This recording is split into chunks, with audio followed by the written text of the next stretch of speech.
Fala, investidor! Tudo bom com você? Hoje eu vou falar aqui sobre as ações da Magazine Luiza que reportaram resultado recentemente e no ano estão acumulando uma queda de aproximadamente 12% contra uma alta de 18% do Ibovespa. Então será que as ações da Magazine Luiza estão baratas? Teve ajuste contábil aqui no balanço da empresa. Será que é uma oportunidade para investir em Magazine Luiza? Será que Magazine Luiza está passando por uma fraude contábil, assim como aconteceu com as lojas americanas? Magalu vai quebrar? Então, se você quer saber mais sobre essa empresa, vem comigo aqui no vídeo até o final, pois eu vou fazer a análise aqui dos resultados e vou deixar a minha opinião, se vale a pena ou se não vale a pena investir em Magazine Luiza. Agora, sem mais delongas, vamos para a análise aqui na tela do meu computador. Bom, a primeira coisa que eu quero informar, né, é a questão aqui que a gente não poderia deixar passar, né, informaram que teve uma conclusão de uma denúncia anônima, e aí falaram que o comitê concluiu pela improcedência da denúncia, né, a primeira parte é essa aqui, mas aí informaram que eles identificaram incorreções em lançamentos contábeis de bonificações em relação ao período de competência. Então aqui, basicamente, né, eles falaram que lançaram lá errado alguns lançamentos ali e no final da história resumiram aqui que fizeram aí um ajuste, né, de 830 milhões no patrimônio líquido, ou seja, um ajuste de quase 1 bilhão no patrimônio. Eles ressaltaram que esse ajuste não influenciou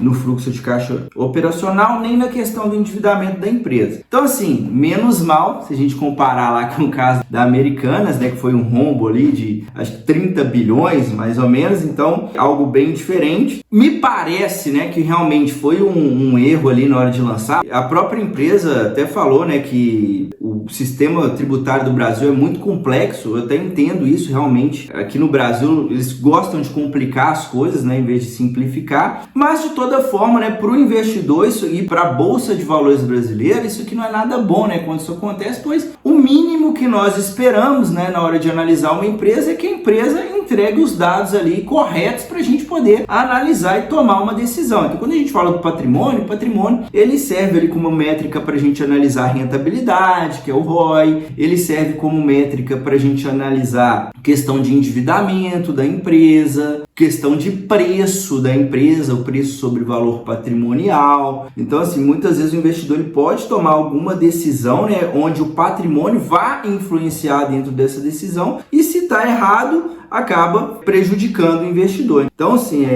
o mínimo que a gente espera, né, que a empresa entregue os resultados de maneira correta. Ao meu ver, esse ajuste é claro que é negativo, mas é algo não tão preocupante, não é aquele escândalo como aconteceu com as lojas americanas. Todavia, né, deixa o investidor com o pé atrás, né? Tomara que não venha, mas nenhum tipo de problema contábil aí, né, nenhuma surpresa negativa para os investidores ou para quem está pensando em investir na empresa. Bom, Magazine Luiza, acredito que todos já conhecem, a empresa do setor de varejo, mais voltada ali para eletrodomésticos, código de negociação MGLU3, então ela só tem ações ordinárias e tem um tag along de 100% em suas ações. Entrando aqui na posição acionária, nós conseguimos ver, né, que a Luiza Trajano aí, que comanda a empresa, né, tem ações aqui na pessoa física, tem um fundo aqui da doutora Luiza Trajano. Conseguimos ver, tem 42% das ações estão abertas, né? 42,6% das ações estão negociadas na bolsa, tem um pouquinho aqui de ação em tesouraria. Entrando aqui nos destaques financeiros da Magalu, o que nós conseguimos ver, né? Vamos lá. A receita líquida da empresa caiu 2,6%, porém o lucro bruto cresceu 7,9%, saindo de 2,4 bilhões para 2,6 bilhões. Então o que aconteceu aqui? Ela teve um ganho ali, né, na parte de serviços, ela conseguiu aumentar a sua margem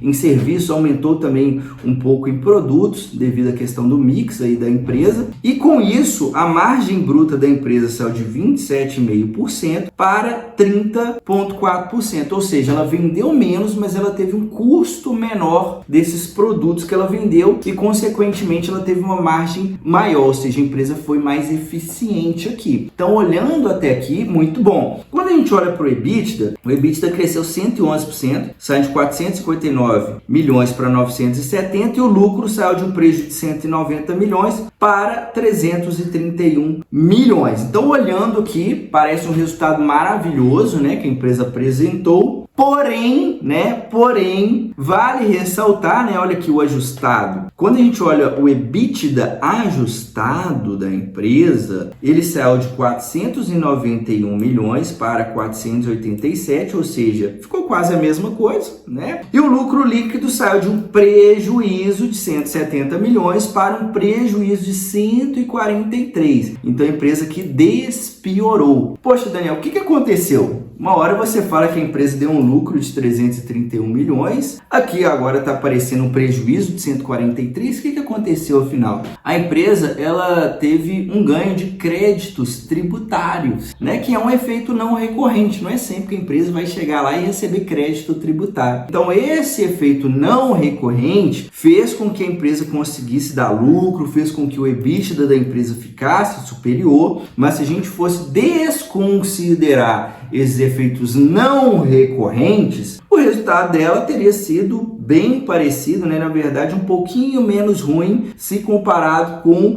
o mesmo período do ano passado, pois o prejuízo diminuiu um pouco. Por isso que é importante, né, você analisar, ler com calma o relatório da empresa para você entender o que está acontecendo, porque se você ficar olhando somente para os números, pode ser que você tome uma decisão errada. Aqui também a empresa mostra, né, que ela teve crescimento nas lojas físicas, mesmas lojas, um crescimento forte no 3P, né, que é o vendedor que usa o marketplace da Magazine Luiza ali para vender seus produtos, ou seja, não são produtos da própria Magazine Luiza, teve um crescimento bem robusto, né, quase 25%. Está mostrando aqui que o e-commerce está com a participação bem relevante nas vendas, né, mais de 50%, diminuiu um pouco a quantidade de lojas, né, aqui ó, fechou 127 lojas. Então a empresa está se reajustando, né, tentando se tornar mais eficiente, né, melhorar as suas margens, porque o problema da Magazine é margem, porque vender, a empresa vende muito, mas não tem margem. Vou mostrar um pouco mais sobre isso daqui a pouco, então continua aqui comigo no vídeo. Bom, agora eu vou entrar aqui nos principais indicadores da Magalu. Sempre digo que não tem regra fixa com base em nenhum indicador, mas aqui eu sempre passo um parâmetro para ficar mais fácil para você entender a minha análise. Só que antes de entrar nesses indicadores, eu tenho um recado importante para você que quer acelerar o resultado da sua carteira de investimentos. Eu estou com algumas vagas disponíveis para o meu programa de consultoria e dentro desse programa eu vou fazer uma análise da sua carteira atual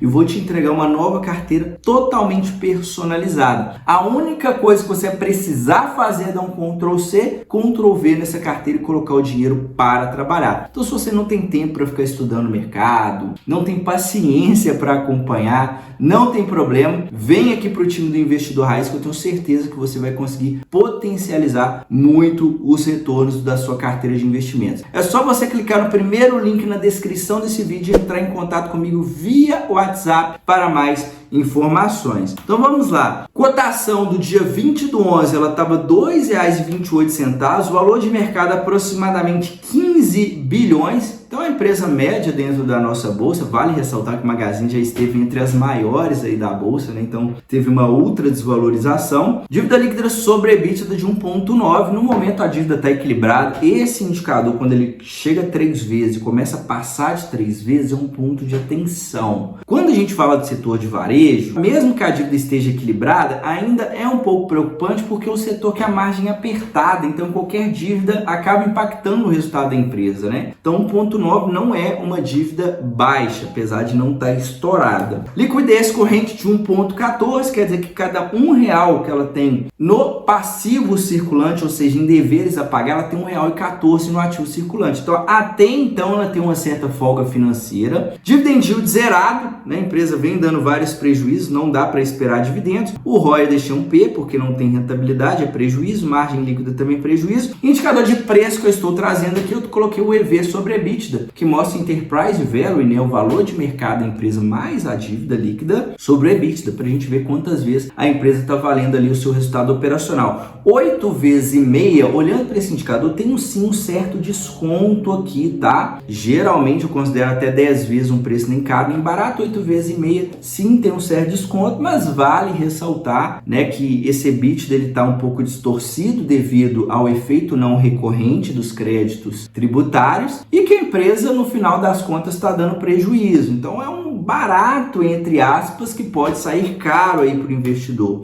Olhando o histórico de lucros e proventos, a empresa já tinha dado prejuízo no passado, né, lá em 2016, aí entrou em um ciclo maravilhoso aqui de crescimento até 2019, veio a pandemia, o resultado piorou bastante, mesmo assim continuou pagando dividendos, né, distribuindo a caixa aqui, e aí no final das contas o resultado melhorou e depois voltou a piorar e depois só desceu a ladeira. Vale ressaltar que nesse período que ela estava indo muito bem aqui, mesmo depois da pandemia, os juros ainda estavam em um patamar razoável, um patamar baixo, principalmente ali na pandemia, início de 2021, o juros estava baixinho, muito bom aqui para a empresa. Depois os juros foi subindo e esmagou o resultado, né? Quando a gente olha lá atrás, se a gente pegar 2016 para cá, a Magazine ela esteve entre as maiores altas do mundo, né? A empresa que entregou maior retorno de valorização, saindo de centavos lá para R$25, uma ultra mega valorização, teve vários desdobramentos de tanto que a ação ia valorizando, tinha que desdobrar. Só que no final das contas, né, se o lucro não acompanha a cotação, o que vai acontecer? Desabar. Então foi o que aconteceu, né? Aqui foi quase uma estrelinha aqui de uma árvore de Natal, o gráfico ficou igual a árvore de Natal. E aí, né, quem comprou aqui 20, 25, 18,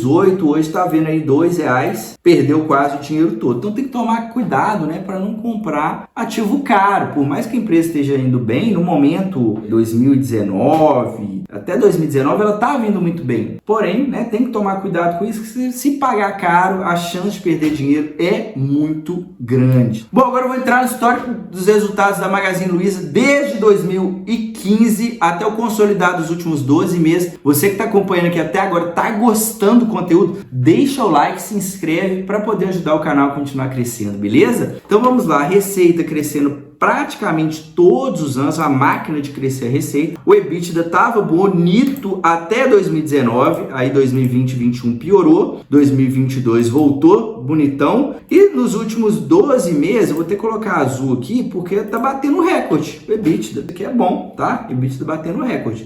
Quando a gente olha o lucro, né, saiu de um prejuízo de 66 para um prejuízo de quase 400 milhões. Então o que está acontecendo, Daniel? Bom, a receita está batendo recorde, o EBITDA está batendo recorde. E por que a empresa está dando prejuízo, Daniel? Então, olha só, se a gente pegar aqui no passado, vamos comparar aqui antes da pandemia. Olha aqui, ó, a receita era bem menor, 19 bilhões, o EBITDA era menor, né, 1,7, porém, olha aqui o lucro, muito superior, né, 922. Vamos pegar o ano de 2018, um EBITDA de 1,2 bilhão e um lucro de aproximadamente 600 milhões, ou seja, ela tinha um resultado muito inferior operacional, mas dava lucro. Mas quando a gente olha o resultado financeiro, olha aqui o resultado financeiro, menos 295, menos 400 milhões e agora menos 2 bilhões.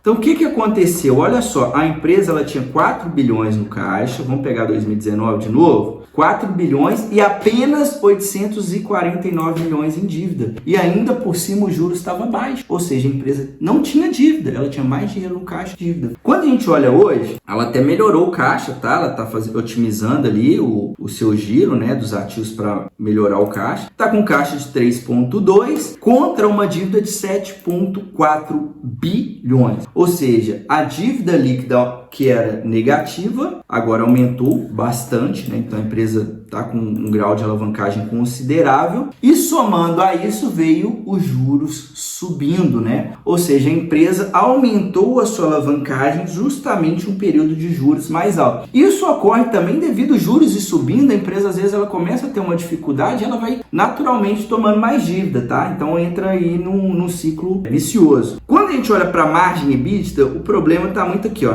Quando a gente gente olha a margem líquida, na era dourada aqui da Magazine Luiza, a melhor margem dela foi 5%. Então agora é só prejuízo. Então assim, eu falo isso todo vídeo, presta atenção. Empresa com margem apertada, você olha o histórico da empresa, ela tem uma margem bruta apertada, ela tem uma margem líquida apertada, uma margem abaixo de 30% é apertada, tá dando no mínimo 30%, uma margem bruta boa. Uma margem líquida ali que fica 4%, 3%, 5% é uma margem extremamente apertada. Por melhor que a gestão da empresa seja, se a empresa tem uma margem apertada, na hora que o cenário macroeconômico complicar, se for uma empresa que depende muito do cenário macro, uma empresa mais cíclica, como o caso do setor de varejo, construção civil, entre outros setores, na hora que o juro subir, é muito provável que a empresa vai dar prejuízo. Então é o tipo de ativo que às vezes você vai ganhar dinheiro, aí depois fica pobre, fica rico, fica pobre. Isso se não quebrar, né? Porque muitas vezes se o cenário de juros alto ele ficar muito tempo, a empresa pode quebrar. Então o que eu vejo aqui sobre a Magazine? Ela está melhorando, está fazendo o que pode, né? Tem boas marcas ali por trás de todo o portfólio, vem tentando melhorar cada vez mais a sua margem. Porém, a dívida não deixa a empresa dar lucro. Tem essa questão da dívida e esse cenário de juros alto impacta muito no resultado da empresa. Mas, Daniel, a Selic está baixando, não é uma oportunidade de eu comprar Magazine agora, que a Selic está baixando, na hora que a Selic baixar, o resultado da empresa vai melhorar, as ações vão valorizar pra caramba, eu vou ganhar muito dinheiro? Bom, em tese, não está errado esse raciocínio, porém, a Selic ela não vai baixar ali abaixo de 10% do dia para a noite, não vai ser uma queda rápida, né? E diante desse endividamento que a empresa tem, a Selic ela tem que baixar bastante, tem que baixar muito ainda para dar um alívio aqui nesse resultado financeiro. Então é provável que a empresa ainda vá continuar em um ciclo complicado, e enquanto esse resultado estiver dando prejuízo, é muito difícil, né, da empresa conseguir mudar essa situação que ela tá. A tendência é ela continuar queimando caixa, continuar aumentando a dívida, e aí cada vez mais a situação vai ficar cada vez mais complicada, tá? Então eu particularmente não invisto nesse tipo de empresa. É sim uma oportunidade talvez para quem está pensando em se posicionar, um percentual pequeno, pensando nisso, né, nos juros, passando esse cenário complicado, se a empresa conseguir sobreviver, ela sim entregar uma valorização, ela voltar a dar lucro e valorizar, sim, isso é possível, tá? Mas eu não gosto de empresas com esse tipo de perfil. Eu gosto de empresas que dão lucro constantemente, que pagam dividendos constantemente, tem margens boas, então não é o perfil de empresa que eu gosto de investir, beleza? Então minha opinião é essa, espero que você tenha gostado dessa análise, compartilhe com seu amigo que está ali comprado em Magalu, esperando para ver se a empresa volta a subir, e deixa aqui nos comentários se ficou alguma dúvida. A gente se vê no próximo vídeo, até a próxima, tchau, tchau!